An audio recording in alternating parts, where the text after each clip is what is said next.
right, welcome in to the Pharmacist and the Photog Games, Grooves, and Grub. I don't know if can you hear? Do you hear I hear some trumpets, and that would be signaling the start of college football. Oh, I thought maybe you was playing Timmy trumpet. No, it's like the heralding of just all that is good in the world.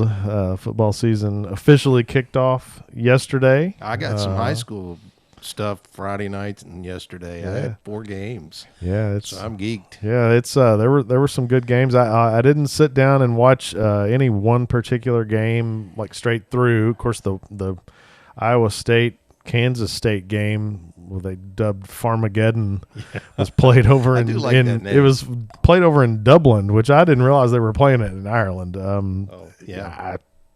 don't really know why they bothered, but okay. I'm sure one of those two schools would have loved to have hosted that game on their home field, but we had Iowa State, for what it's worth, preseason number 22 knocked off number 17 Kansas State 24-21. So I did see that the Iowa State quarterback's father got into a brawl. Yeah. After the game with his other son. Yeah, Is that right? I tried to dig a little bit on that. I saw that and I'm like, it just seemed really absurd. Hold on a minute. I didn't follow up on it. And he's fighting his other son. Nuts. Yeah, I don't know what that's all about, but yeah, college football definitely underway. Mead. Yeah, no kidding. He must have been hanging out in a pub prior to the game, but it really gets rolling next week. I mean, you've got number 1 Texas against number 3 Ohio State. That's a heavy big boy matchup for the first real week of the season, and with the playoffs, I guess the way it is now, you can't say that a loss there knocks either one of those teams out for sure. Obviously, it would take a lot to have them fall that far, but it sets the tone. That's a national championship caliber game. Absolutely. And of course, we all know Ohio State likes to get their butts kicked by SEC schools, so I didn't say that. Yeah. Sorry, Buckeyes fans. I will definitely be a Texas Longhorn fan that day because I am not. There aren't too many. Well, they're in the league now. Yeah, they're in the league, and I will typically pull for other SEC schools, but unless it's Tennessee or Louisville. Yeah, Tennessee is. They're up there. And Ohio State fans, I think, alongside Tennessee fans, are probably two of the worst fan bases in college football. So, I'll be a Texas Longhorn fan that day for sure. I counted like 50 games next Saturday in major college football. So there should be something for everyone. And for us, of course, around lunchtime, we're going to be tuned in to Kentucky versus Toledo. Yeah. Game's already down to 7.5. What did it start out at like 13.5? I was going to say 13-14, down to 7.5. The over/under is 48.5. I think the last time we talked about it, it was 8.5. Now it's down to 7.5. I expect by game time to be, maybe like 6.5. I don't know. Somebody asked me the other day, give me one word to describe what you've seen out of Kentucky so far. I haven't seen them other than one practice we were allowed to attend after media day, and I think I've told you, like, undersized, no depth. The running backs look good. They look like SEC caliber running backs. I don't know. They had their second scrimmage. We're recording this on a Sunday, so they had their second scrimmage like 8 days ago on a Saturday, and we still have a quarterback controversy, to be honest with you, from what I've gathered. Cutter Boley is nipping at the heels of Zach Calzada. A lot of people are saying, like, if Zach goes through this season and doesn't win some games, that Cutter will be the starter probably, towards the end of the season. The only reason that Calzada is going to be the starter on day one is because of what UK is paying him. But I don't know what to expect. Toledo, finished picked to finish second in their league. Kentucky's got to get off to a fast start. We talked about this last time we talked. I just this is kind of a no-win situation for Mark Stoops. Right, I agree. You got to win. And if you win, then everybody's like, you should have just won. beat Toledo. Right. I mean, Toledo, they received more votes in the AP Top 25 preseason Top 25 than Kentucky did. You know, they were 8.5 or 8-5 last year. They beat Pitt in a bowl game. They've got a pretty high-powered offense. They didn't just beat Pitt either. Yeah. I mean, they washed them. Yeah. So, yeah, I feel like, again, like you said, no-win situation. It is. And I don't know how much – well, who knows? We could come out of that game with more questions than answers. But well, not to interrupt you, but we still don't know what a Bush-Hamden offense looks like because they were so bad offensively last year. I still believe that with the 2 running back transfers that they got, that Stoops is going to want to run the ball a lot. So that to me is a big question mark. What's this? What does a Bush-Hamden offense look like? Is the offensive line going to be any better than it was last year? It can't be any worse. Who's going to step up in that wide receiver room? What are they going to do defensively? Yeah. Are their linebackers any good?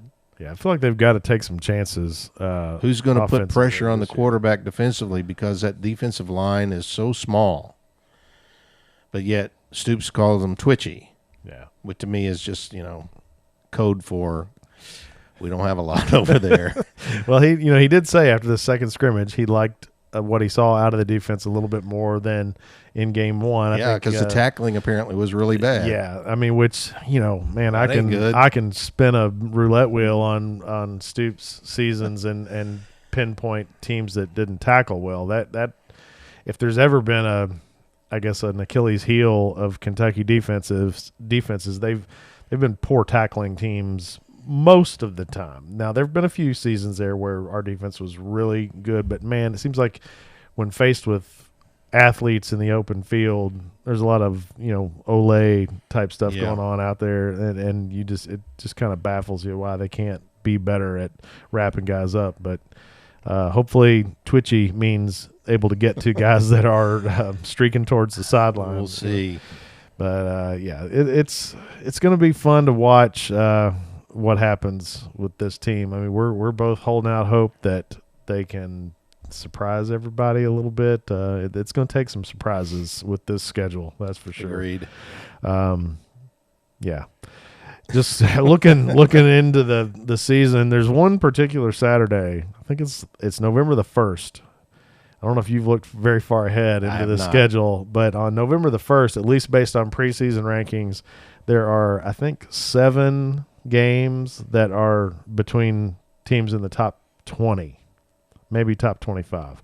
But that day, just for the wives and girlfriends out there, don't try to plan anything on November the 1st. That's going to be an important day if your significant other is a sports fan, a football fan. There's a lot of incredible games that day. So let's keep that one at home for the guys and gals if you're a football fan. So anyway, we'll see what happens. I'm pretty stoked though because I love college football season. I will watch anybody play. Yeah. And starting this week, I didn't look to see, but I'm pretty sure there's probably a couple of games through the week that, I mean, there'll be teams that you didn't even realize had a football team. That'll be the schools that are playing, but they'll be on TV somewhere. They'll be able to find them and watch those games. So, yeah, I'll be watching some football this week for sure. It's definitely an exciting time of the year. I even made a couple of bets this weekend. Yeah, I mean, there were college games, and I let the betting app sit for a couple of months after the college basketball season was over. I bet a couple of NBA games, and I've showed you before, I'm a $2 here and a $4 there. But yeah, I am excited about college football. No, you're not betting Major League Baseball? No, sorry, I am not. No. I won't be betting baseball. I don't know that I know how to bet baseball, to be honest with you. I don't either. There's just too many games in Major League Baseball for them, for guys to just decide, I'm going to take tonight off, because truly do some of those games matter. They ultimately no. But anyway, football here, and I'm here for it. So, Well, let me ask you. Speaking of football in the SEC, what do you think of the conference's decision to go to 9 games, a 9-game league schedule? well, obviously, I guess the biggest impact there is it takes away the school's ability to, schedule a cupcake to bring in some revenue and pad the record a little bit. Well, they'll still be able to schedule 2. Yeah, but that's not 3, which Kentucky kind of needs in order to to get bowl eligible some years. But Right. I think for some schools maybe that's a good thing. I don't know in a year like this for Kentucky if it necessarily is. It's just another game of playing against big dudes and getting guys hurt and that kind of thing. The good news is it looks like that the SEC is going to mandate that they schedule their rival. I think the SEC verbiage in the release was that you're going to play 9 conference games, but then they also want each school to schedule a Power 5 or a what they call a Big 4 conference or whatever it is. And that's because I'm sure they've heard for the last couple of years, if you go to the 9-game schedule, you're going to eliminate some of those rivalries like Kentucky and Louisville, Right, or South Carolina and Clemson, or some of those other Florida State, things like that. So it sounds like the Kentucky Louisville game will still be on, which is good because I think that's a game everybody looks forward to. right. Now, granted, Louisville is probably moving steadily ahead of Kentucky at this point, but Yeah, I think last season was probably definitely a harbinger for things to come. We had their number for several years in a row there. Even a couple of years we shouldn't have beaten them. We managed right, to. and that was going to be my point. Is you never know with that game. You can throw I know it's cliche, but you can throw the records out. Kentucky has won some games when fans least expected it. Louisville's won some games when Kentucky fans thought for sure they were going to win that game. But it's all about the moolah. Yeah. And I think, sadly, it guarantees that Kentucky will probably never likely win an SEC title. Well, yeah. I mean, I don't know that thought had ever entered my mind. I mean, anyway, they've played around with it. They had a chance against Georgia a couple years ago, and they had a couple seasons where had the chips fallen a little bit differently, then they would have been in the conversation. But yeah, with the addition of Texas and just the expansion of the league and the quality of the expansion, that's it's not like we brought in. Well, and there's still talk of 2 more teams coming in from the ACC. So, if Florida State or was it North Carolina, they definitely, possibly, I think, want North Carolina for basketball reasons.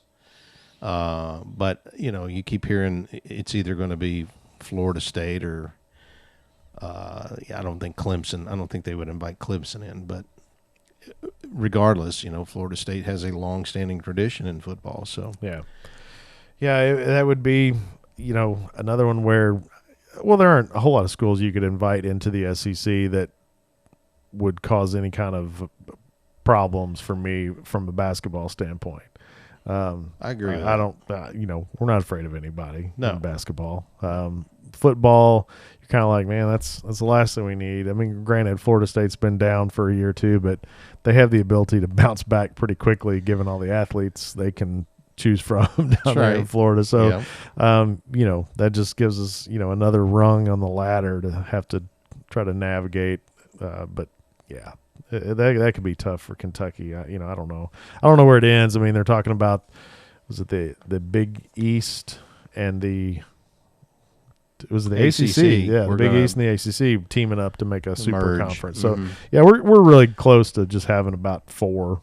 But I can't see St. John's building a football stadium or anything like that and suddenly playing football. That would be tough. Yeah. That would be tough for them. You can't have a league where only 6 or 8 of the schools play football and 6 or 8 don't. Right. That's true. Well, we'll see what happens with that. Like I said, I wouldn't mind having North Carolina in the Southeastern Conference, but again, they just the whole geography of conferences anymore. You can just throw that out the window. They should just give them. I mean, we're probably only just a couple of years away from them losing those names and just being corporately, some corporate entity. But maybe so. Anyway, but switching gears a little bit from the basketball front, we did get Andrea Yelovich on campus. So the Mark Pope 2025-2026 team is officially set. As far as we know, they're all in town. Hopefully starting to work out. But yeah, Yelovich, like Steve said, we're recording on Sunday, the 24th. He got here last Saturday, and popped up actually at the Cincinnati Open tennis tournament with Coach Pope on Sunday. They were spotted there. So, but yeah, getting him in on campus and plugging him in, I think is going to be important. He's that prototypical European long lean. He's a 3-point shooter. Stretch forward. Yeah, stretch forward. He's 6'9" and maybe 200 pounds. I don't know. But I'm thinking we're going to maybe need to get a little bit more out of him on the defensive side of the ball, given what we don't know about Quaintance at this point. Who finally passed his driver's test. Yeah, which I think they said he's got a heads up on the road. He's got a Maybach. I heard. I don't know if that was a joke or not, but a guy that. Are you being serious? That's what I read last week. Now I don't know if that was a joke, but I mean, if you're not aware, Maybach is basically a luxury version of a Mercedes. I'm guessing it's probably checks in at about 150 plus. Oh, I would say 200 grand. I don't think you can touch a Maybach for under 200. Wow. I'd say closer to 5 than you are to 2. Well, now that you mention that, I was over at the Coliseum for a volleyball fan day / blue-white scrimmage, and I remember seeing. I couldn't tell what make and model, but I remember now seeing a car in the parking lot that kind of resembled something like that. It's kind of a elegant looking, flashy car. Yeah, I mean they're basically a Mercedes that has undergone a fairly significant bunch of upgrades. Well, I'm not going to judge him. It's his moolah. Yeah, I mean, good for him. Cash. Good for him. But I think about when both of my kids first got their license. I can't imagine turning them loose in something that costs more than my house. But yeah, he just got his driver's license. So anyway, I'd hopefully hate to see what that insurance policy is worth. Yeah, we're not. I've not heard too much this week though about where he stands. They released a little bit of video of Quaintance rehabbing, doing some like almost like calisthenic type things on the knee, and initially I was reading some stuff that kind of made it sound like maybe Pope was backing off the, he's going to be ready earlier than we thought kind of thing. So I'm thinking now they're going to probably pump the brakes on that a little bit and try to get as much mileage out of everybody else. No pun intended. Yeah, before we're talking about cars. Before they put Jaden out on the floor, which is fine by me. I mean, if we can win early games and even some of those tough ones early on without rushing him back, I think that's probably prudent. I hate to sound like John Calipari, but the league games are so much more important. Yeah.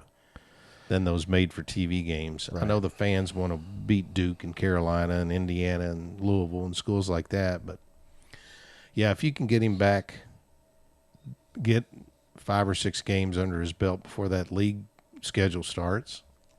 Yeah, the game against Louisville in November, mid-November. It's the third game of the season. Not nearly as important to me as when we're looking at the end of the season and how this team's coming together. I'd much rather have that kid healthy late in the year than have him, beat up on Louisville, which I just don't want to see him get out there and get hurt before he's ready. But that that'll happen. We're at the point in the sports season where it's like the giant snowball kind of about to roll down the hill. We've got football starting, and then all of a sudden we're looking over our shoulder here in Central Kentucky. It's like here's basketball, and oh wait, we've got thoroughbred horse racing is going on. Keeneland, which is a special time for us in Kentucky. It's a magical 3 weeks, and when you can get all of those things to kind of happen at the same time, when you've got football and a day at Keeneland, and we might even, I think I read even there was one scenario where, I don't know if it was one of the UK's exhibition games or something, but a basketball game where you could potentially have the trifecta that weekend, but I got to go back and look at that schedule again. But Keeneland and football double for Kentucky is I think Texas is here. Texas is here. Football. Texas is here on a Keeneland Saturday. Yeah. So Texas travels pretty well. So I'm assuming they're going to travel really well that Saturday. And if Kentucky is maybe better than we thought. Well, I was going to say if Kentucky's like 1-4 at that point, or 1-5, whatever that. There could be a lot of burnt orange in that stadium. Could be. There very well could be. I'm hoping. The bad thing is when that happens, everybody in Kentucky wants the football kickoff to be an evening, a 7:00 kickoff or whatever, so that you can spend the whole day tailgating and getting lubed up at the racetrack and make it nice and rowdy by the time football kicks off. So hopefully that'll work out. But anyway, we've been watching a little bit of golf today and this weekend. I just wanted to bring up one more UK point. John Wall. Oh yeah, officially turning in his paperwork. When was the last time he actually set foot on an NBA court? 2 years ago. 2 years? Okay. I think it's 2 years ago. Seems like, gosh, it feels like it's been longer than that even. But he was essentially retired, but I guess in the NBA, any of those professional leagues, if you want your pension, you got to do the paperwork. So he is officially retired. Mm-hmm. But just to mention the fact that first Calipari team will probably live in infamy as arguably the most fun that Kentucky fans have had around here with a team. Wall and Cousins and Bledsoe made that team fun, exciting, and really, truly changed the way the rest of the country looked at Kentucky basketball. True. Kentucky was a cool school, and if you remember those couple of years, even when Wall, Cousins, and Bledsoe left, you had Jay-Z and Drake, and you had all kinds of significant pop culture icons coming in to watch games. Yeah. I remember we did an interview with Magic Johnson one night. It was just fun. And the thing about Wall, he kind of became a big star because of the internet. If you remember, he was the original mixtape guy. Yeah. His mixtape fascinated people because of his athleticism and his speed. And he was just kind of it's cliche again, but he's just one of those guys that doesn't come along very, very often, and totally changed the vibe about Kentucky basketball there for maybe about 6 or 7 years. And then suddenly Cal's getting every top-rated guard recruit in America coming in. John Wall kind of paved the way for some of those dudes. Yeah, I mean, there's a reason, that so many of those young guys wanted to come play in Cal's system, because the results of watching John Wall, and we've seen it and are still seeing it with the guys who are now lighting it up in the NBA. Yeah. All these Cal guards are still getting it done, and they're all superstars for the most part. There have been very few busts. And the fascinating thing about it all was Wall and Cousins both, and maybe Bledsoe, I don't remember, but they were really late recruits. Because Cal didn't get here until April, and I'm not sure that Wall got here until maybe like June even, because I'm pretty sure Kentucky fans were sweating that whole thing out. But anyway, I just wanted to mention that because I think at some point they're going to have to put his number up in the rafters, that number 11. Yeah. He kind of transcended things when he got here and paved the way for a lot of Cal recruits. Well, and enjoyed watching too, just what's happened in the last year and a half since Cal left, is that Wall's been pretty outspoken about remaining a Kentucky guy. Yeah. He pays his respects to Cal for sure, but he also has paid plenty of respect and continues to do so as far as his love for Kentucky, University of Kentucky, and Lexington in general. Yeah. So I wouldn't be surprised to see him, popping up a little bit more in the Lexington area. I think Kentucky fans would show him a lot of love if he made an appearance or two. Yeah, no doubt. All right. So anyway, go ahead. We'll talk a little bit of golf. Okay. Yes. So just finished up earlier today the Tour Championship. Scotty Scheffler did show that he's actually human. Yep. He was 4 down like he was last week, but today he could not come back and win. Tommy Fleetwood finally breaks through and wins his first PGA Tour event. I mean, if you're going to make one your first, the Tour Championship and a $10 million check is a pretty good way to do it. So close. He has been for 5 years. Right. You don't realize how close the guy has been. So close. Yeah, and I've always liked him for some reason. He just always has seemed to be, pretty laid back, pretty chill with everything that happens around him. And yeah, like you said, he's been incredibly close for years.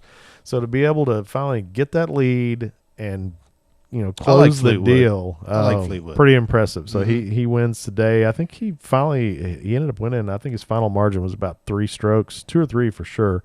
I thought Scotty was going to make a move. I did too. Because he kind of was lurking back in there, and what was he, 3 or 4 shots back, early in the week. And I thought, okay, here we go again. Yeah, I mean, last week at the BMW, he came from 4 down on the final day, and, he was setting up same way for today, 4 back, but just couldn't. I watched more yesterday.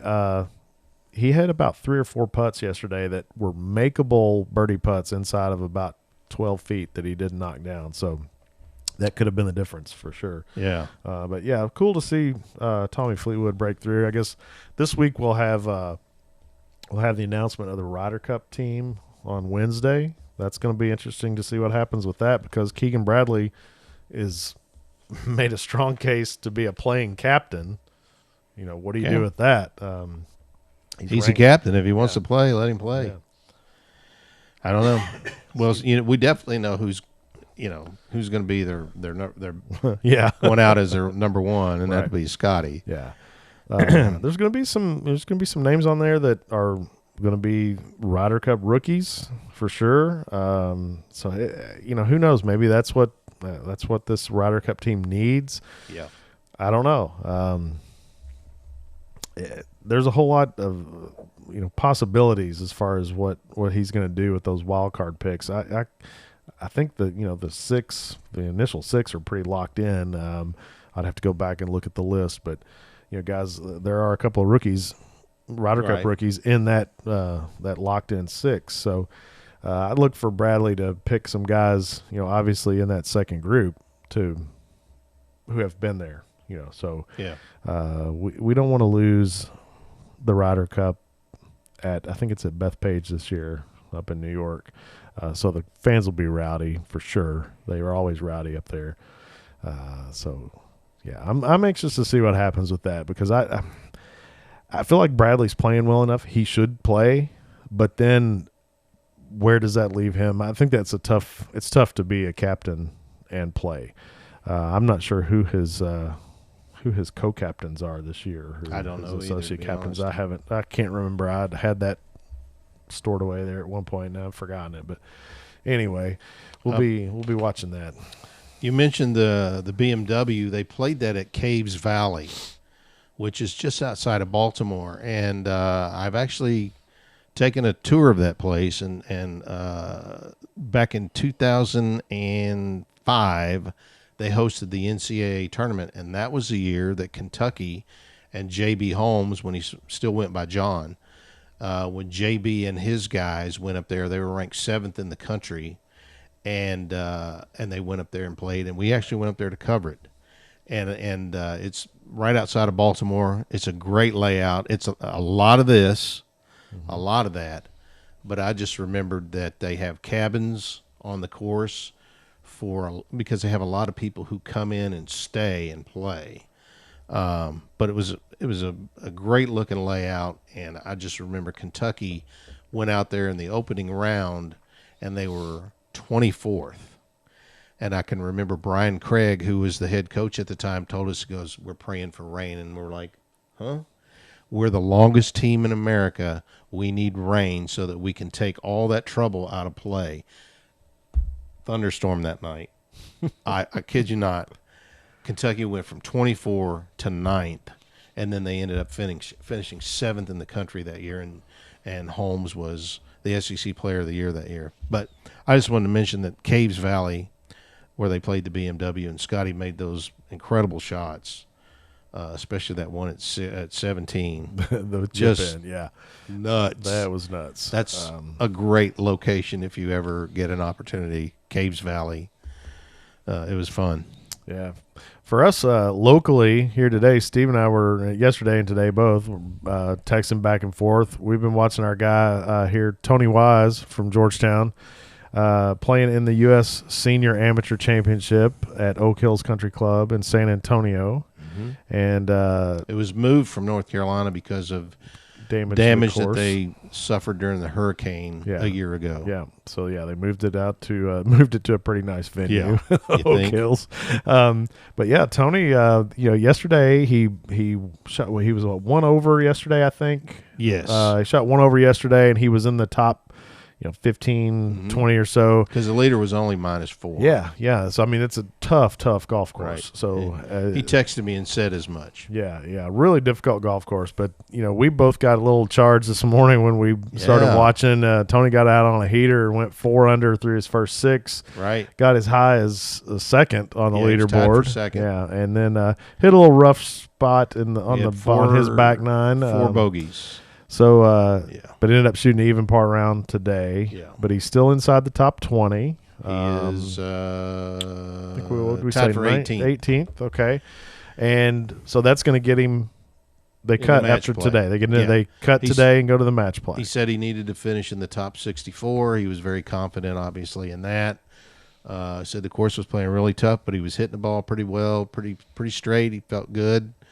He started on the back 9. Right. And then he comes in and he immediately bogeys the 10th hole, which was a par 3. Right. Which I texted you. I'm going, oh Lord, this ain't going well. Yeah. Just bogey that par 3 anyway. The other thing of interest is that he said if he finished in the top 64, not only does he go to match play, but he gets an automatic invitation into the British Senior Amateur, which is really cool. I'm like, dude. Yeah. And I think we've talked about this before on here, but I'll just real quickly recap. I went to high school with Tony, graduated with him way back in the day, 1988. Tony, beginning from about our 7th grade year, he lettered in tennis, baseball, basketball, soccer, and football. Mm-hmm. The guy never played golf in high school because back then it interfered with the other sports. Mm-hmm. You got a guy who was an unbelievable athlete at pretty much anything he attempted to do. He played both college baseball and football, and then decides I'm going to really concentrate on this golf thing. Well, he was a high school basketball coach. Yeah. In the county over at Franklin County High School. And I kind of got burnt out on it. And he was like, you know what? I'm going to focus on my golf. Moved to Henry Clay, where he's he's just an everyday teacher at Henry Clay High School. But he's on a tour called the Amateur Tour. And I know he's won more than a dozen tournaments on that tour.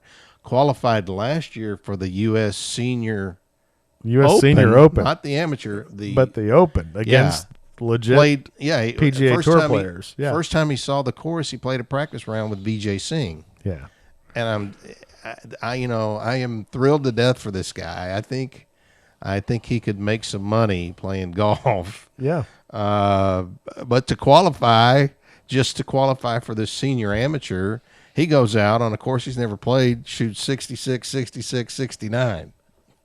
Like it's nothing. Yeah, that's it's nuts. Yeah, I don't identify with anything we've just talked about. Yeah, from a golf standpoint. And that was a couple of weeks ago at the Son of Hannah Senior Amateur Championship in Johnstown, Pennsylvania. Yeah, that he goes out and wins that thing. Yeah, so we're going to be over the next few days. We're definitely going to be glued to our phones at least, to watching Tony's progress. Hopefully in the match play. Hopefully he can. Tony's always been he was always confident. He could talk a little trash. I think maybe he's I've not had the pleasure of watching him in a match play type situation, and he's not going to be a gamesmanship type guy. No. But he can definitely smell blood in the water. Yes. He's very confident. He doesn't hit it a mile. He's just. And I don't mean this in a derogatory way, but he's like that, like the ultimate, the guy that you want playing in a scramble, because he's just straight as an arrow, straight as an arrow. And then when he gets it, when he gets it in within 170 yards, he's deadly with his irons.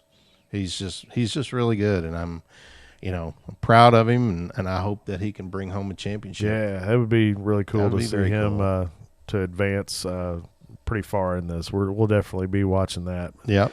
The only other thing I really had sports wise, I don't know about you, we wanted to talk a little bit about the potential for Major League Baseball realignment, which just another popped up why I understand baseball is its own worst enemy, and it has been for 30 years, 40 years. But why mess with something that just needs a little an adjustment here and there, right? Not a complete overhaul. The biggest thing that Major League Baseball probably needs to worry about is the fact that their collective bargaining agreement is set to end December of 2026. Oh, so here we go. So that's very soon, and unless something changes drastically, you're going to have a work stoppage in this 2027 season. And here you've got, for all accounts, TV viewership is up. You got a lot of teams are seeing better attendance actually in the ballparks. You've got probably the most famous baseball player on the planet right now is Ohtani, bringing in a global interest into the game. Well, and you've also got a guy like Aaron Judge who, forget about chicks. Kids dig the long ball. Yeah. And he, I don't care where he's playing, but there are kids everywhere. Yeah. Wearing 99 jerseys. Well, and he's literally and figuratively larger than life. He is Babe Ruth. He is a big dude. He is this generation's Babe Ruth, and Ohtani is this generation's unicorn. Yeah, just nuts. I mean, so you've got all these things going on. You've got even small market teams like the Brewers are playing really well, and they're going to find a way to screw this up. I'm confident of that. Rob Manfred, the commissioner, comes out and he starts hinting around that we're going to make some changes, and we're going to have 2 more expansion teams, and then there's a possibility we might do away with the American League and the National League. I'm like, you can add expansion teams all you want.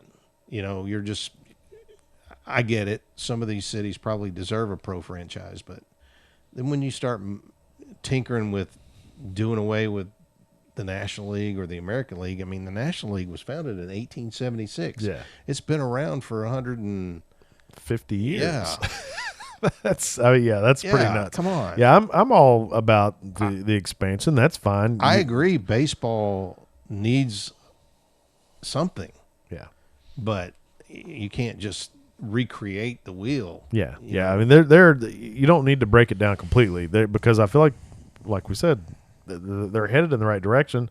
You've got game times down. They're shortened over the last year and a half, which is good. That'll keep people interested. That'll make you more likely maybe to go attend. That's probably one of the reasons you have more seats or butts in the seats. Yeah. Games aren't lasting as long. So people are more likely to go. But, the whole potential for realignment, is not going to happen until they get everything worked out. You've got stuff going on with, I guess, both Oakland and I think it's Tampa Bay trying to get their stadiums straightened out. And then you got the potential expansion. And right now, I think Nashville, Salt Lake City, Portland, Charlotte, and Montreal, which, hey, sorry, you had your chance. They're all in line for a potential expansion franchise. So until those things all get hammered out, they're not going to be doing any realignment. Now, I saw a couple of the maps this week of the potential, way they would like to realign them. And I'm like, sure, yeah, that makes total sense. But going back to your point, you kind of have to look at what we've got going on here traditionally. And they're like, oh, it'll cut down on wear and tear on the teams for travel and all that. And I'm like, I don't want to hear that. Right. You're not going to get me feeling sorry for any professional athlete these days having the money they're making, having to fly, in their cushy seat, from one side of the country to the other. Jets give me a break with leg room. You are playing a game. Yeah. So that argument not going to fly with me. Just like they don't want to play back-to-backs in the NBA. Keep the tradition. That's the one thing baseball does have going for it more than any other league out there is they have the tradition. Kids still want to know who the home run leader is. Still want to know, who the Cy Young winner is going to be, and stuff like that. And the World Series, baseball has more tradition than any other professional league going. Don't mess with it. Yeah, there aren't many unwritten rules in basketball and football. It's you've got all these, it's all this etiquette and unwritten rule kind of thing in baseball that kind of is quirky and sometimes it's dumb. But man, steal a sign. Guess what? I'm buzzing one by the tower. Yeah, exactly. I mean, that's I love that. I love the fact that if you do something that shows up a team, chances are I feel bad for the next guy coming up in your lineup because that guy's going to get plunked. That's right. Whether he had anything to do with it or not, he's going to get hit. So, yeah, baseball, again, sometimes just can't seem to get out of their own way. Right. And I'm afraid we're headed towards that same thing.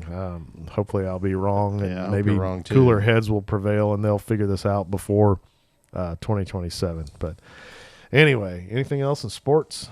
I don't have anything else. No. I'm going to give a shout-out to my buddy Caden Fox, who recently, within the last year, maybe it's been 2 years now, I've been helping him out with some golf for Special Olympics. Won a region in Lexington in a skills championship. Because he's a first-year player, he's not allowed to go out and actually play 18 holes for Special Olympics. Won a skills championship, and then yesterday competed in the state championships and finished fourth. So, cool. Yeah, very cool for a kid who's never really had an interest or played golf, and then suddenly he's hitting a driver and he's hitting an iron and he's learning golf etiquette and stuff like that. So it was very fun. It was very worthwhile. So I'm just glad he had a good time with it and finished fourth. That's awesome. So anything else on the agenda for that, or is it over for the season? The golf season's over. His Special Olympics season is not over. They're still playing softball, and then pretty soon flag football starts. He plays that. And then basketball starts in the winter. Awesome. He's kind of a year-round guy with that stuff. That's good. We'll have some stuff to follow locally. Other local, we mentioned, I guess 2 weeks ago, we mentioned our guy here, Trace Willhoite, in town getting called up to the high A with, I think in Brooklyn. Is that where he went? I think it was Brooklyn. I can't remember. Anyway, I think it was either in his first game or second game. It's a bomb. Dinger right off the bat. Yep. I mean, I think he's maybe hit 2 homers already in just a few games. So the kid's gonna hit the ball. I don't care what level he's at. So hopefully there's enough left in the season to possibly get him one more call up and get a look at a higher level. I'd love to see that happen, but we'll definitely be He's keeping a an eye on Georgetown that. kid. Played at Great Crossing. Played college where? He played a couple different places. He played down in Florida. He started out at Louisville. He went to Louisville for like a semester, and then I think just Louisville's a good baseball school. Yes. So the writing was kind of on the wall there as far as if I want to see the field soon. I'm gonna have to make a move. And Right. so he did. He made off. a move, and he went to Lipscomb, and then I think he went to a junior college. I may have those reversed, but anyway, went to a couple different places to maximize his ability to get on the field, and it has paid off for sure. Good for him. But awesome. Music wise, this week we've been busy. Yeah, we both been a little bit busy, and from kind of a different standpoint for us, we both did something different, and that is we went and listened to some cover tunes I'll let you on go first. different sides of the coin, I guess. I went just the other night to listen to a group called Postmodern Jukebox, and they are there's actually a couple different groups that travel the country. It's an ensemble type group founded by a piano player out of New York City named Scott Bradley about 14, 15 years ago. But they take modern popular music, songs that anybody's going to recognize, but they revamp those and do arrangements in more vintage, like retro styles. They lean really heavy on early 20s stuff like swing and jazz. So I was sitting there listening to these songs, and I would know the lyrics. I would know the next line that was coming up, but for the life of me, until they got to the chorus, I couldn't, with the exception of a handful of songs, the cadence and because of the music. way, because of the way they had changed the rhythms and things a little bit. It made it a lot of fun trying to identify, but there were a few things that were just instantaneous. I knew exactly what they were doing. I mean, this group, they covered everything from Green Day to Guns N' Roses, White Stripes. They covered Metallica. They covered the Spice Girls. They covered Def Leppard and Radiohead. So all over the map, just powerhouse vocalists. I mean, the vocalists, there were 3 female vocalists, 1 male vocalist, and then they had a group of musicians. They had a piano player, guitar, bass, drummer, and then they had a saxophone player and a trombone. So they were able to do, and all those musicians were very versatile because they all played multiple instruments throughout the night. So just depending on whatever song they were doing, they had the ability to mix it up. So really cool. It was a lot of fun. I enjoyed it. So. But you did some covers, a little different genre. Well, and I'll preface it by saying, like, I'm real hesitant with the cover band thing. Yeah. I saw a Kiss cover band, and they were bad. And I've seen a couple other cover bands, and it's, you roll the dice with that stuff. Yeah. But one night of Queen at the Lexington Opera House. Shannon got the tickets. Her parents went. So it was fun. Didn't have high expectations at all. I actually lowered my expectations trying to enjoy the night, and I was blown away. Yeah. The guy's name is Gary Mullen, and the band is called The Works, and they've been doing this since 2000. Gary Mullen is a British singer who won. It was kind of a predated version of like Star Search or America's Got Talent or something like that. But he did a Freddie Mercury style tribute on this show and won, and then was like, okay, I'm going to take this and try to make something of it. And they didn't start going out on tour with it until 2000. But he looks somewhat like Freddie with the pencil thin mustache and the dark hair and the flamboyant jumpsuits and stuff like that. Mannerisms. I mean, I have seen Freddie live, and of course we've all seen video of Freddie, but just the mannerisms and the way he prances around, and the band was tight. The guitar player was, I would rate him up there with some of the very best I've seen. And the stage show itself, they built the show to mimic what Queen's lighting and all that stuff, the riser, the drum riser, everything. So it was a heck of a night. It was about 3 hours long. Wow. And it was just hit after hit after hit after hit after hit. It was very well done, and I was completely blown away by the whole thing. They were very good. So Yeah, I've always kudos heard, to Gary Mullen. Yeah, I've heard good things about that. There are two Queen tribute bands for the most part I was that gonna tour say, the country, and that's yeah, one of the they two are that regarded gets as one of the 2 or 3 the top ones in the country. legitimate Queen cover bands. Yeah, he definitely gets a lot of good press because I have seen that, and I considered going to see him. I can't remember where it was. It's not been too long ago. I just remember seeing that name pop up, and I thought, that could be. And Brian fun May to go has see. given them his seal of approval, so that says a lot. That Brian May, the guitar player from Queen, one of the original founding members, says, "Hey, you guys are good." Yeah. That probably means the world to those fellows. I'm sure it does. Sticking in the same vein of covers, coming up this coming weekend, Labor Day weekend, there's a band here in the Lexington, Central Kentucky area called the Lexington Lab Band. Mm-hmm. They are an ensemble group of musicians. On any given, video that they put out, they may have 15 to 20 people in the studio at a given time. But they don't tour because they all have, real jobs outside of playing in this cover band. But they do this one major show every year. It's an outdoor venue.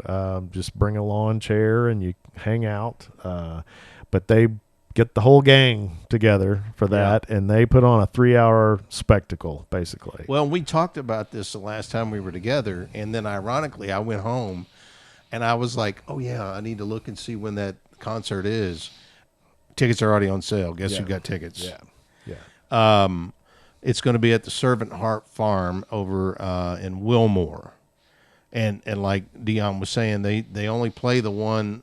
I think they play, like, you've got a buddy that's going to go see him in Arizona. Yeah. But in our area, in Lexington and Central Kentucky, they're only going to do the one show.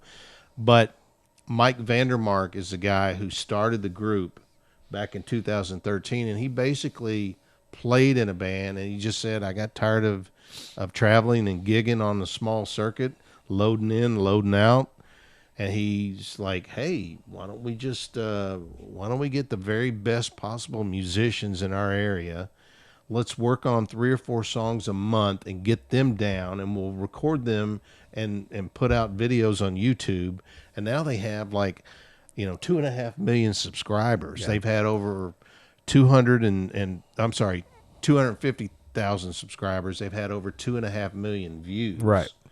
On 300 cover songs. And they are fantastic. Yeah, when you say cover songs, you're like, we've all been there and done that. But these guys are the real deal. These covers, you could take the original version of these songs, and in every instance, you could remove the vocals from the real band and put it up against Lexington Lab Band's cover, and I defy you to figure out which one's the original, which one's the cover. Well, and just to prove a point to Shannon to say, hey, here's who these guys are, I sent her links to all this stuff. So I go down that rabbit hole again. And a band like Boston, a very unique, clean sound, arguably a perfect rock sound. And you listen to the Lab Band, and it's like, how do you recreate that same exact sound? Yeah. And to your point, if you close your eyes and you took away the vocals, because nobody can sing like Brad Delp did, you would hear Tom Schultz and Barry Goudreau and those guys in there, and you're going, damn, they sound just like Boston. I mean, it's crazy how good they are. They nail it every single time. And I heard George Benson. Yeah.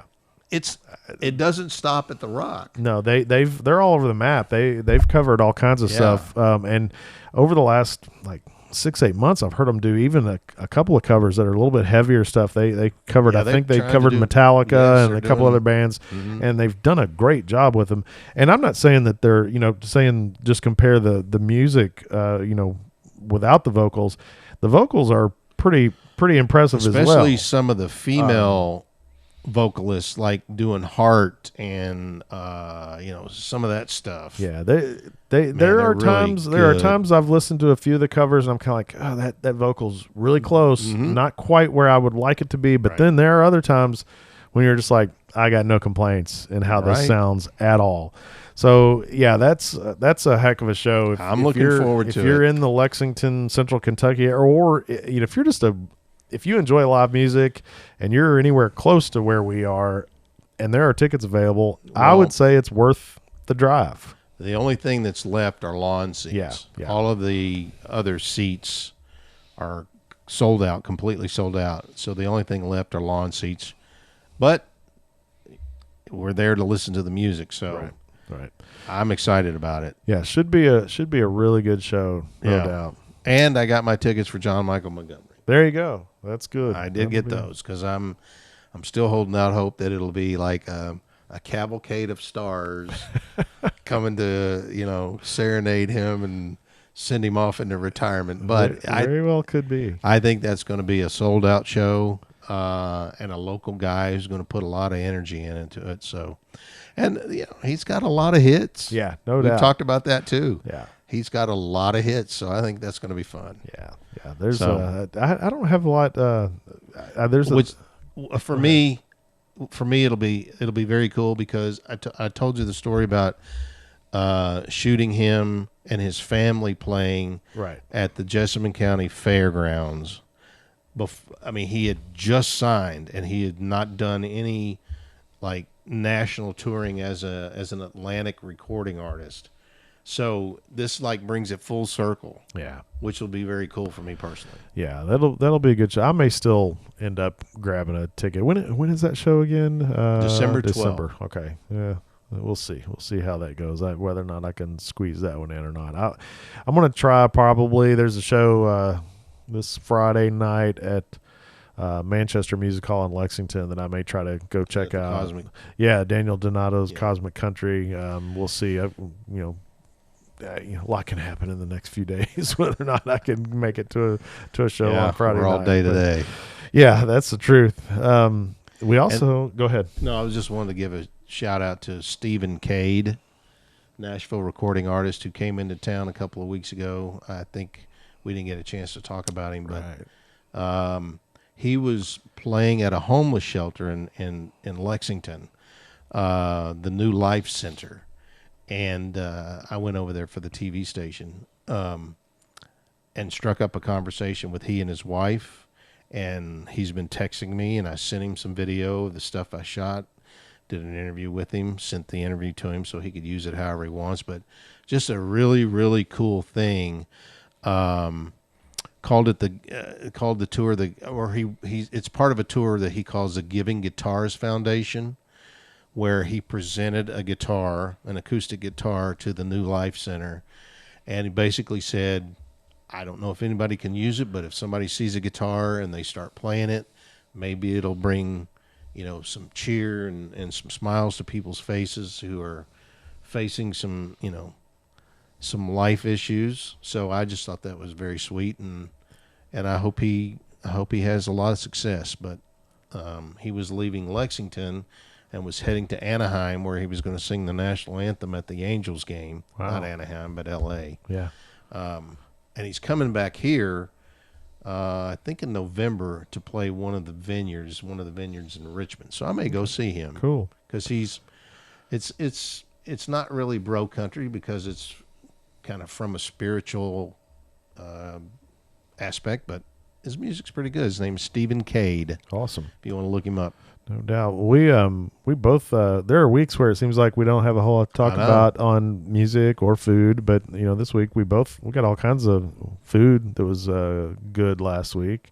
You went was it before your Queen show you got? Yeah, we went to Carson's. Yeah, which is a Lexington favorite. They now have two locations, but we went to the one on Main Street. And I had eaten there once prior, and I'd had one of their burgers. But this time I went with the fried chicken with pork belly sage gravy. Yeah, it was awesome. Yeah, their fried chicken's good. With the Yukon Gold garlic mashed potatoes. and the garlic teriyaki green beans. They were really good. So all in all, it was a great meal for $29. Yeah, Carson's is good. I mean, it stays so freaking busy. You can't Yeah. even get in there. So Shannon had the grilled ham and Gruyere cheese on sourdough with the bourbon pear chutney. oh yeah, I think I've had that. The mozzarella and the provolone cheese, smoked bacon, topped with an over easy egg. Wow. Well, yeah, She loved it. Yeah, that's amazing. So I'll put some pictures up. It was good That all stuff, sounds man. really good. We last weekend we made a really quick trip to Syracuse to move the oldest back up there for the final year of grad school, and we actually went to two places that I had gone to back in the spring that we really liked. We did a Mexican joint called Alto Cinco, and I had a burrito that was like the size of a loaf of bread, and it was just the California. I mean, it's kind of weird to see me go with something that's technically, I guess, vegetarian almost, because it was a California burrito, no meat in it whatsoever, but had plenty of queso covering it up to make it good. And the next morning we hit the Rise and Shine breakfast place that I had been to in the spring, and I got this. I told myself I was going to get something different, but I went right back to the well and had the pork belly Benedict that I got there the last time, because it was. When you have a food that you think about, like just randomly months later, I thought, I need to have that again. So, so that's what we got that, and enjoyed it. It was really good. We also Sunday when we got back, since we got back a day earlier than we thought, we ended up at the Woodland Arts Fair, which in Central Kentucky area, it's a big 2-day.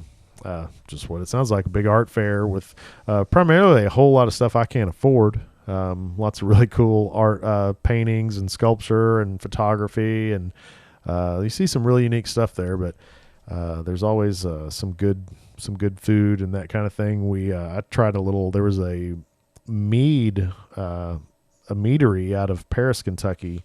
Was there, so I had a mead. Drawing a blank off the top of my head what it is now. We'll put a picture. It was it had blueberry, I think, and bourbon, and kind of kick to it, but very good. Always fun to see places like that popping up. I wasn't expecting to see those guys, but then we hit Kentucky Native Cafe after the art fair for lunch, which is always one of my favorites, and it's another vegetarian spot, which is kind of odd that it's one of my favorite places in Lexington to eat, and it's just an oasis because it's all outdoor seating. You're under a canopy of trees, and literally that day temperatures were low 90s, and under those trees you just couldn't feel the heat. So always a good meal there. I can't complain about anything I get at Kentucky Native for sure. But what else you got?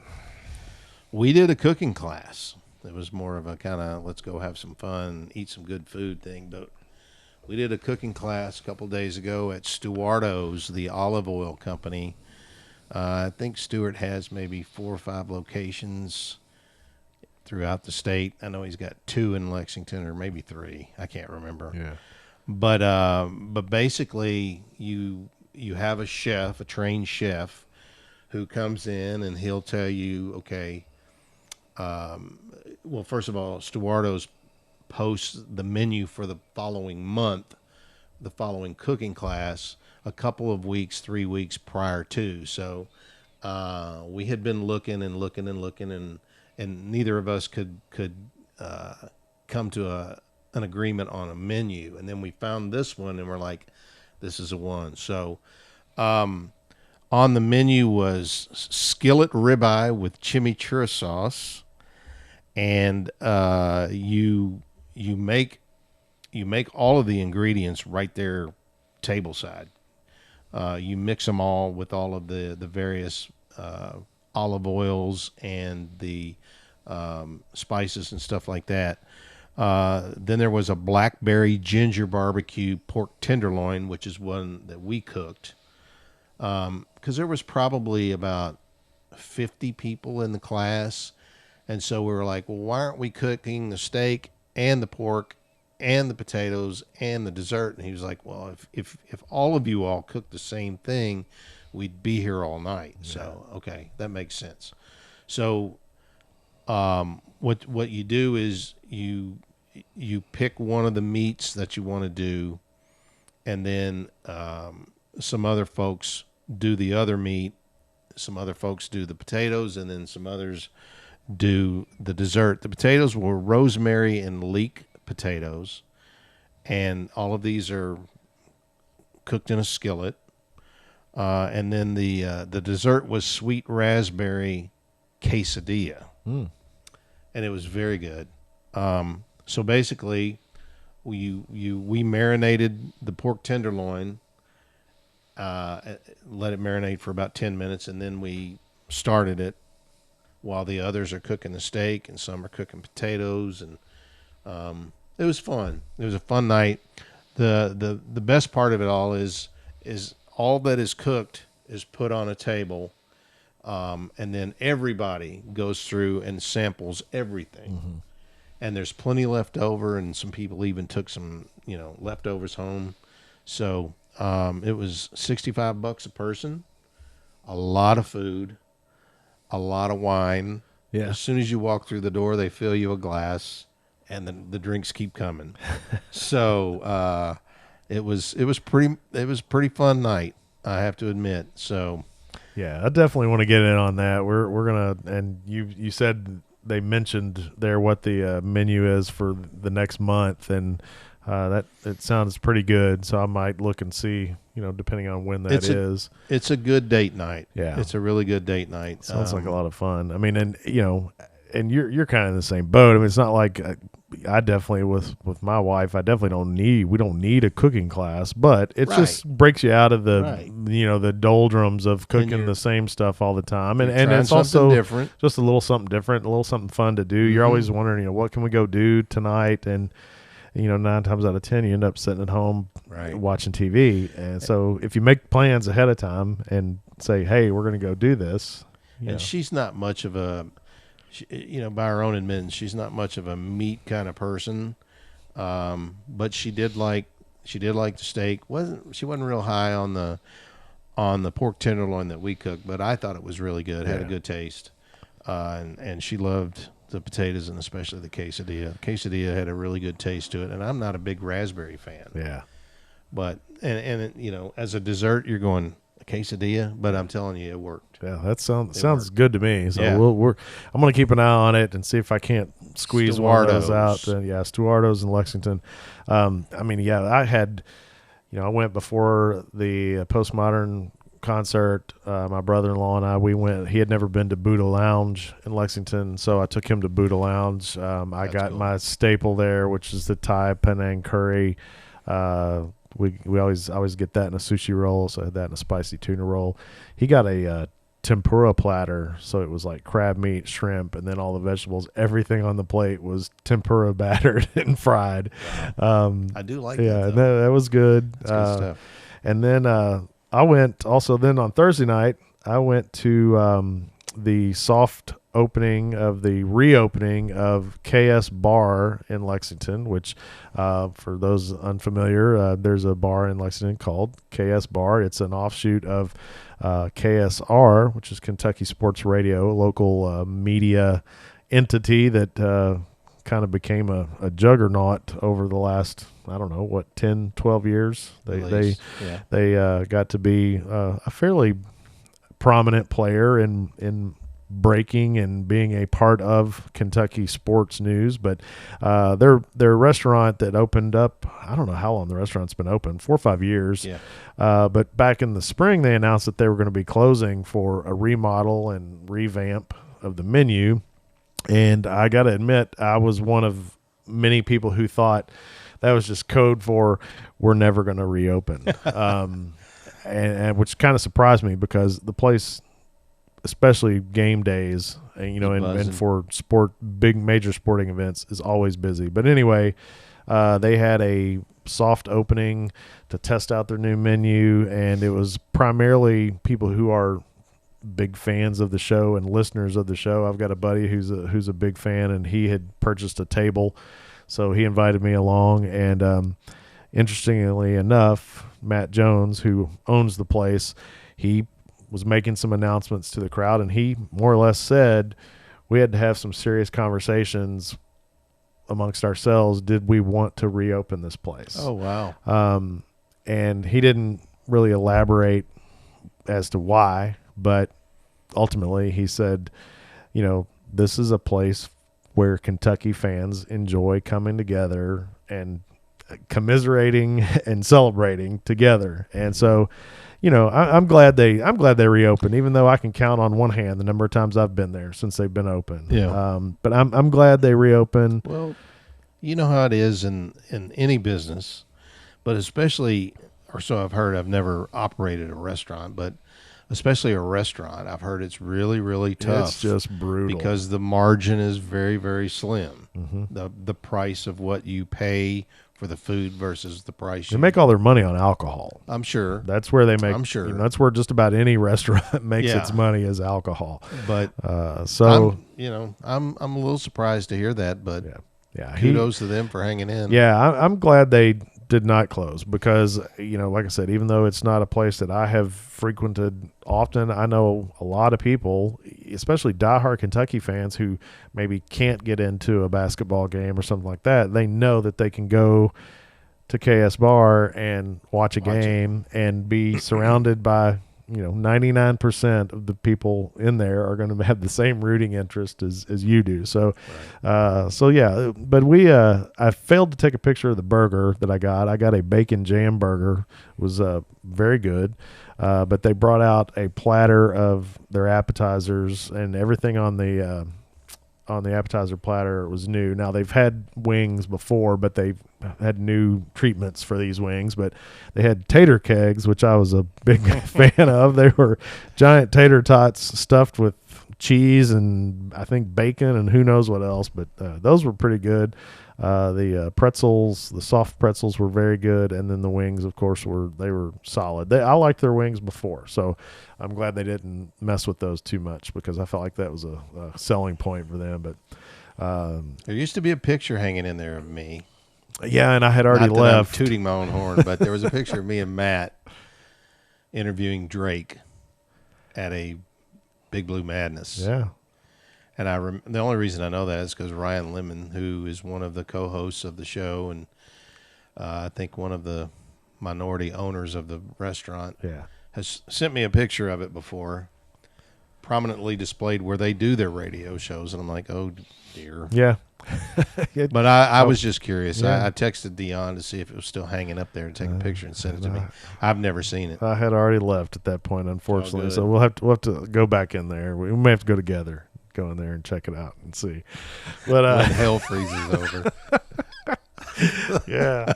All right. Well, I also I'm gonna shout out. I'll shout out the other couple of places that I had this week. I hit for lunch one day at work. Again, I hit my Watan Mediterranean Grill, and I'm telling you, if you are a Mediterranean food fan, whether it's kebabs or I think they do gyros. I've never gotten one there, but Watan does a lunch special through the week that is like $9.50. By the time you tack on tax and tip, you might spend $12. But the amount of food you get in this platter is just ridiculous. It's everybody knows the standard carry-out containers that are the fold-over like styrofoam things.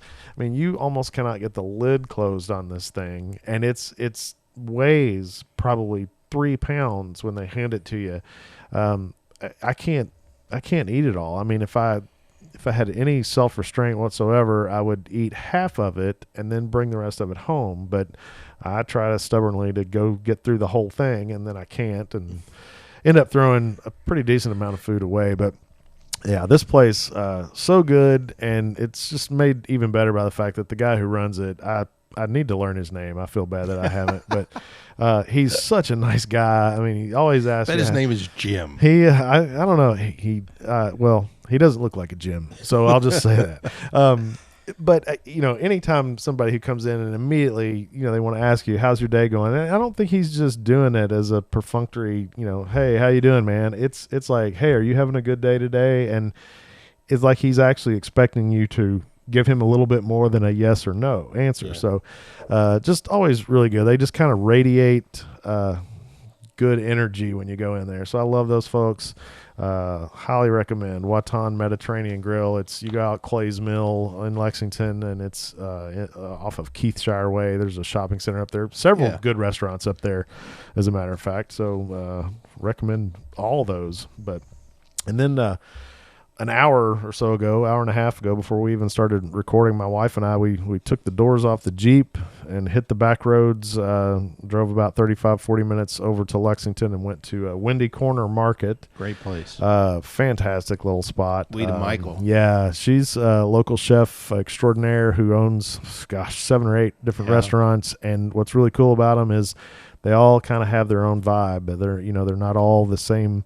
It's not all the same type of food. There's a couple of menu items that might have a little bit of overlap from spot to spot, but Windy Corner leans kind of heavy on the Louisiana-inspired po' boy sandwiches, which I got the Kentucky Colonel po' boy tonight. It was a fried chicken tender over shaved ham with lettuce and tomato, and I think some honey mustard type sauce. But that was, unless you get their breakfast. Really good. Yeah. Their breakfast is phenomenal. Yeah. Their breakfast is everything's. I mean, I've never had anything bad in there. So. And what's cool about that place is, like, we're located in the heart of horse country, but when you go over there, there are so few seats inside that you're going to be sitting outside looking at horses. Yeah, because on 2 sides of the restaurant, it backs up to horse farms, and there are horses literally. Looking over the fence. Yeah, right. What are you guys eating over there? Yeah, and on the drive over, I mean, we purposely, because we took the doors off the Jeep, Yeah. we didn't want to drive on the interstate. We wanted to kind of tool through the countryside, and we took a route that, took us past Spendthrift Farm, Dixiana Farm, which are 2 of the legendary farms in thoroughbred racing. But it's just literally, it's one farm after another. I did see a for sale sign on the farm that appeared to be right next door to Spendthrift. There was a for sale sign for 63 acres. So if you got a few dollars, take a few. 63 acres right next to Spendthrift Farm. That I don't have enough zeros. 8 digits at least. Easily.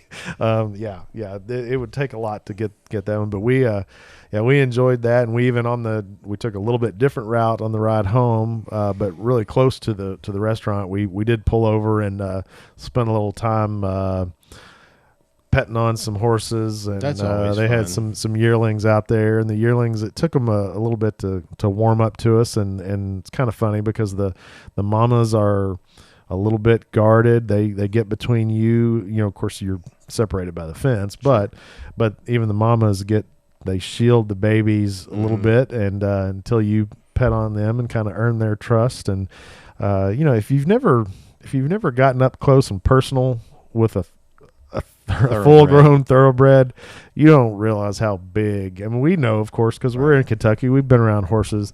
Horses are big, man. They are big, and they can be a little bit intimidating. When you don't just stick your hand out there like Right. You think she's going to let me rub her nose. Yeah. You might come back with 4 digits. Yeah, you've got to be gentle. I mean, we did rub their noses, but we typically start by, I use the same approach I use with a dog. I kind of hold my hand out a little bit so that they can smell a little bit, but then I usually go up pretty high, between the eyes and start high and Take rub the mouth down, out of play. Yeah, rub down the bridge of their nose, and you don't do anything. You don't make any sudden movements. Right. That's for sure, because you don't want them to. You don't want to startle them. They're very skittish for the most part. So, but by the time we got finished, a couple of the yearlings, they'd come around a little bit and let us rub on them a little bit. Cool. So, anyway, and yearlings means babies. Yeah, little babies. They were all born, probably back early in the spring. Everybody who's a horse has a birthday on January 1. Yep. Every single horse's birthday is Janury 1. Yeah, that's the way it works. Yeah. So anyway, well, that's for bookkeeping purposes. Yeah. Yeah, we could talk a lot about the way that works, but so we're going a little bit different route tonight with our got me a beverage. Glass. I've got you a glass because I don't want to. What if I don't like it? Well, we've already established Steve's probably not going to like this. So this is hold on. There we go. Twist off caps. So we talked about this a little bit last week. Ale 8-1. This is a local. Well, we'll say local. It's Winchester, Kentucky, which is about 40 minutes from here. They hate when you call it Winchester Swamp Water. Yeah, it is a legendary ginger ale type beverage. Out of Kentucky, and a few years ago they started doing these specialty releases where they were doing different flavors. They've done a blackberry, they've done an orange, they've done straw melon, but this year they decided to go in and make a pawpaw version. Which, if you don't know what a pawpaw is, they kind of sum it up for you on the label in print or in quotations. It's the Kentucky banana. Yeah, and pawpaws. I know they're indigenous to Kentucky. Do they grow? I'm sure they've spread at this point to other areas, but they are definitely for sure. Yeah, but they are definitely a lot of pawpaws in Kentucky. But I've not been a huge fan of the different flavored L8s over the last few years. Paw. Yeah, but this is. I like this one. Do you? All right. I've had it before. Full disclosure, I had it before tonight. I had it, and so I thought I'd spring this on Steve. And like I said, he's not a Ale 8 ginger ale fan. It's like Mountain Dew, but only a little more bitter. It's got a bite to it because of the ginger there you aspect for sure. But I do like Mountain Dew. This one, the addition of the pawpaw makes it sweeter. When you smell it, you definitely get a banana. You get a banana on the nose. You get banana, but I also feel like there's also a little bit of peach, maybe some pear. It's more banana and pear to me. Glad you gave me a glass. Oh man, I just can't believe I can't make him a fan. I feel like I feel like you need to be an L8 fan to enjoy this, even though it doesn't have the same ginger bite. But when I tried this the first time, I immediately, because I'm a bourbon drinker, not quite to the same level as I've been a craft beer drinker, but tastes flat. It does. I think the sweetness makes it takes a little bit of that edge off, because at least with Ale8, the classic Ale8, the ginger does give it a little bit more of a bite. There's a little bit more of a carbonated bite. But I rarely, when I'm drinking bourbon, I'm usually drinking bourbon on an ice cube or two, pretty much just straight. Very rarely will I mix it, but occasionally I will throw a splash of Ale8 in my bourbon. And the first time I tasted this one, I immediately thought, I think this would be a good candidate to mix with bourbon, because I did a cocktail with bourbon a couple years ago using pear nectar, simple syrup, something else. But anyway, I just thought this had enough similarities that it would make a good candidate to mix. We can do that. Now my ice is all melted, so I don't know if that's a good thing or not. I may need to. Let's just down the melted part, down the water. I could do that. All right, so that's still pretty wet. So anyway, we'll big old bottle of bourbon over here. I'm like, what's that for? So the bourbon, and some of my bourbon friends will probably give me a hard time about this, but this is my everyday bourbon that I buy at Costco. It's the Evan Williams bottled in bond. 1.75 liter, otherwise known as a handle, is $26 at Costco, which is dirt cheap. And when I first tried this bourbon, I thought, I've just got a cheap palate, but this bourbon actually has taken a bronze medal at the World Whiskey Awards a couple years now, up against bottles that are $100 bottles. So maybe it's not such a bad bourbon. I like it. I don't think you have to spend a fortune to get a decent bourbon. So I get this one more than just about anything else, mainly because it is cheap. Therefore, you can drink a little more of it. And this is the first time I've actually mixed it with the Pawpaw L8. So we'll see. We'll see what we might take a little experimentation to get the proportions right, but we'll see.